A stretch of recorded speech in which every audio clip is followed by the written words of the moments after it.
In the streets of various urban centers, everyone is in a rush to make a living for themselves and their families. People are consumed in the moment, never minding of those around them. This is the new urban life, a life that is desired but highly complex in its construction. Everything is done in a haste. Eating, walking, talking, and most importantly, the rush to making as much coinage as possible.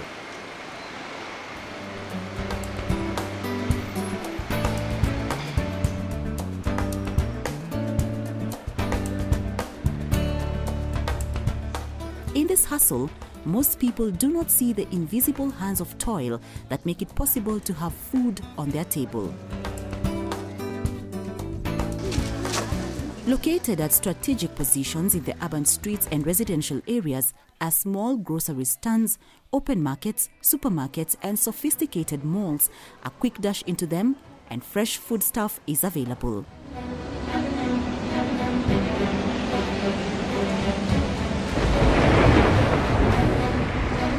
How they got their way into the shelves or who made it possible to have it on the shelf is a question that has never been sufficiently explored before. So let's step back.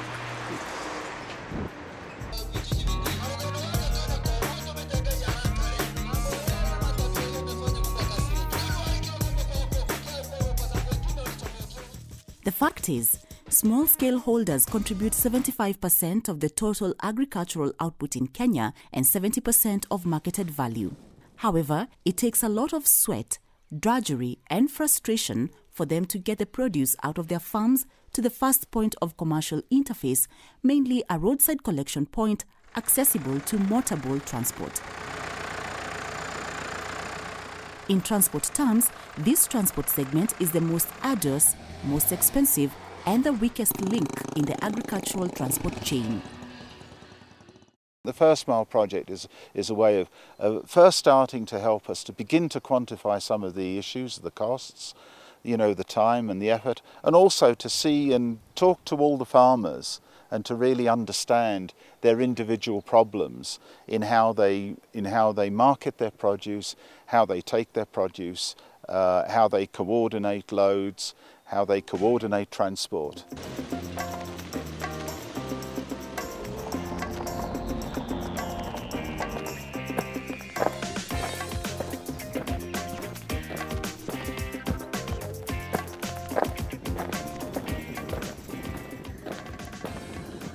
To demonstrate this, let us set on a journey to one of the many food baskets in Kenya.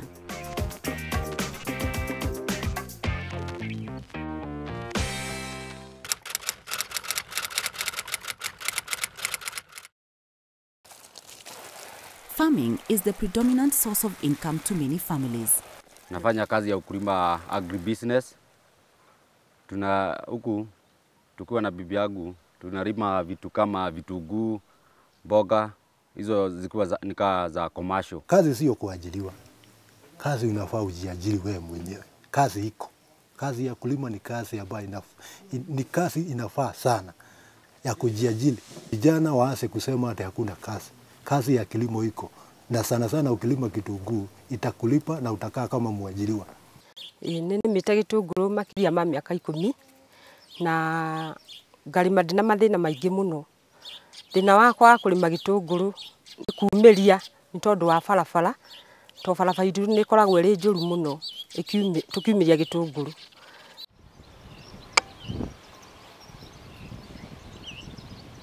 Located on the slopes of the Aberdares Highlands, the verdant valleys produce a wide variety of high-value crops: onions, potatoes, cabbages, and beans.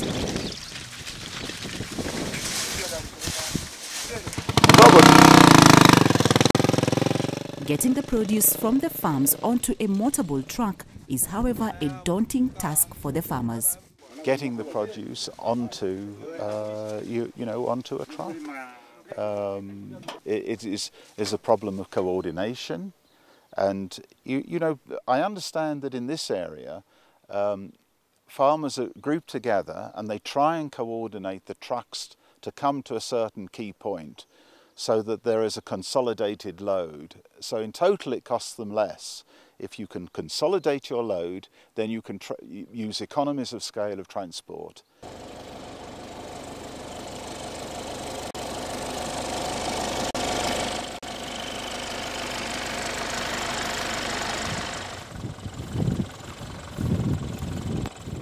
Time is of essence. Every second counts and determines the quality of the produce, especially when dealing with perishable products like onions, milk and vegetables. Mkulima nina changamoto nyingi zaidi. Kwa maana sasa hapa ni mahali ya mvua, tuko juu sana. Kwa hivyo mvua hapa ni mingi na barabara zetu ni mbovu. Kwa hivyo wakati mwingi tunapata shida ya kuchukua maziwa. Wengine nataka tuchukue maziwa mapema sana, saa 12 au zaidi, ili waweze kufikisha maziwa kwa soko zao, kwa mahali wanakwenda kuuza. Kwa hivyo tunachangamoto nyingi sana za kuchukua maziwa. Hata wakati mwingine wanakosa kuja kuchukua, tunabaki na maziwa yetu, hata ingine inakuwa twist. Many crops suffer considerably if there's a time delay or if they're on a rough road. If it's raining and if the crop gets wet, then the traders will pay less for the crop because it's wet. And so this is another aspect of perishability.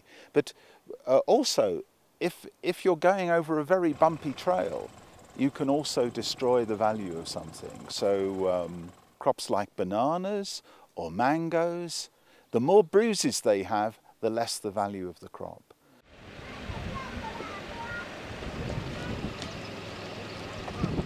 When the road network is in poor condition, all means of transport have to be brought to bear to make the produce reach the market.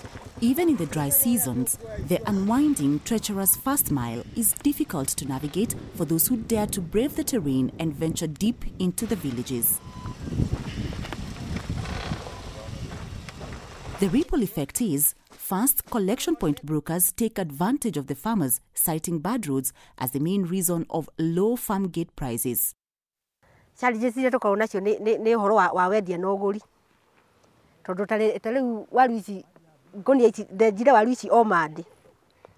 Na mahinda maria ciabati gukorwo ikigirwo itiagirirwo tondu ngiciendia thogora wari 35.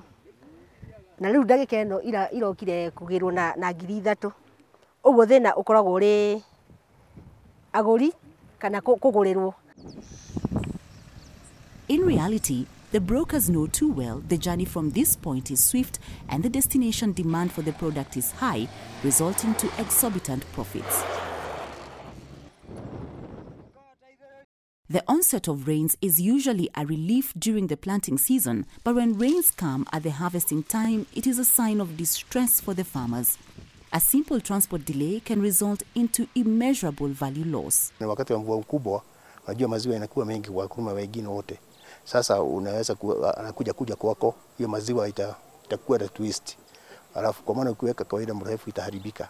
Imeharibika. Hata viazi saa nyingine tunaweka viazi, ingine inaharibika kwa shamba kwa ajili ya maji na inaoza. Ingine wakulima wale wanaweza kuja kuchukua hiyo viazi, wakishinda wataiacha itaoza.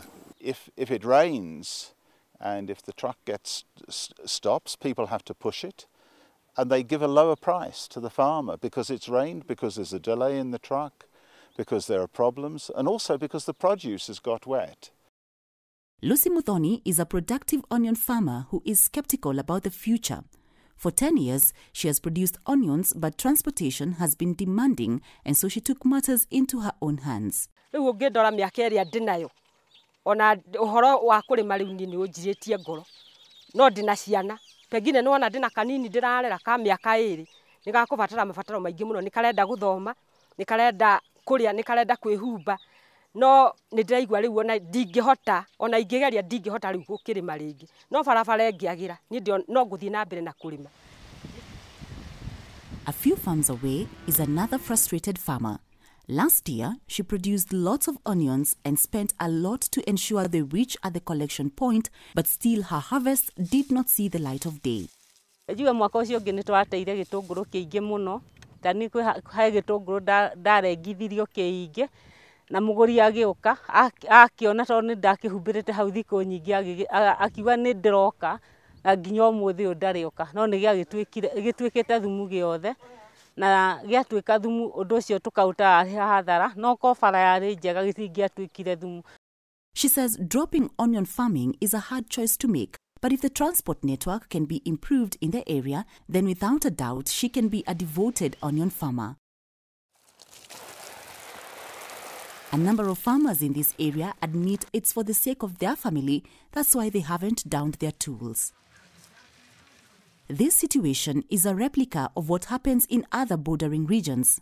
In Kinangop, farmers count their losses whenever the rains start and the roads become impassable.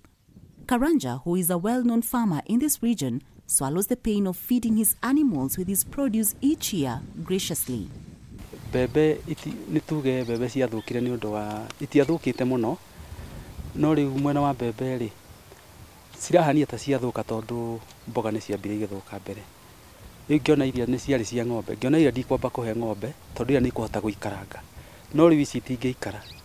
Rĩu ngĩona nyambe nini ici njoke ngĩhe irĩkũ rĩu nĩguo iria iragĩkũria na tũragetha ici ciona igĩthandũrwo kũrĩa mũciĩ.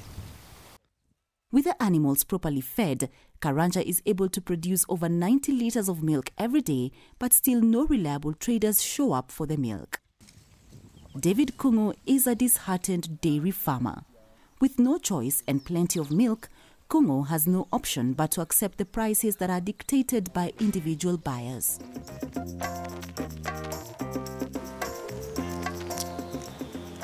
Pushed between a rock and a hard place, the farmers in Kieni had to find a solution fast.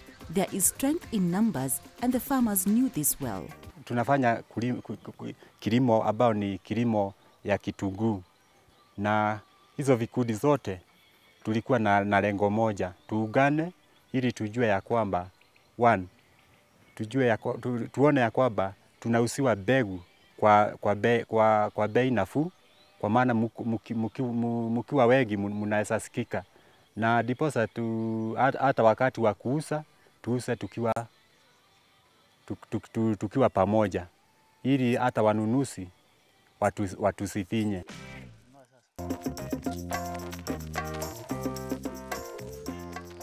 To overcome this transportation problem and reap the profits of their produce, the farmers in the area decided to come together and do their business as one unit.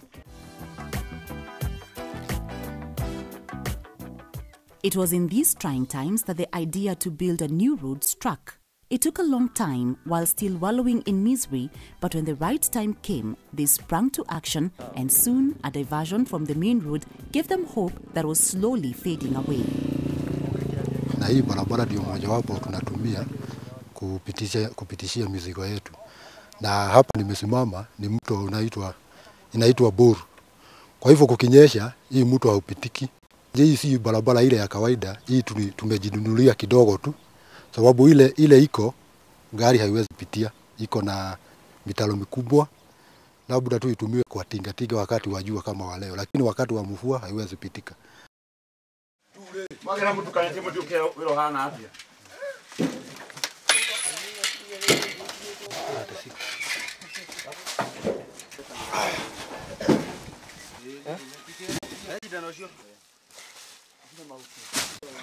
As their quest for better days when they can transport their produce without any problem grows stronger day by day, a need to support the farmers and augment these efforts is of importance.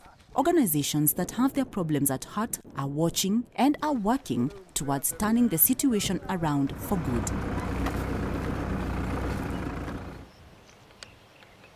Though for now, the light at the end of the tunnel might be bleak and they bear the weight of the losses all by themselves, the farmers cannot help but just frown. When will these frowns lighten up to smiles? And as the farmers wait and wait, expectantly, their unwavering anticipation for better days when they will enjoy the benefits of their labor grows with each passing day, and their produce to reach the consumers in time with ease is still resilient. But for how long?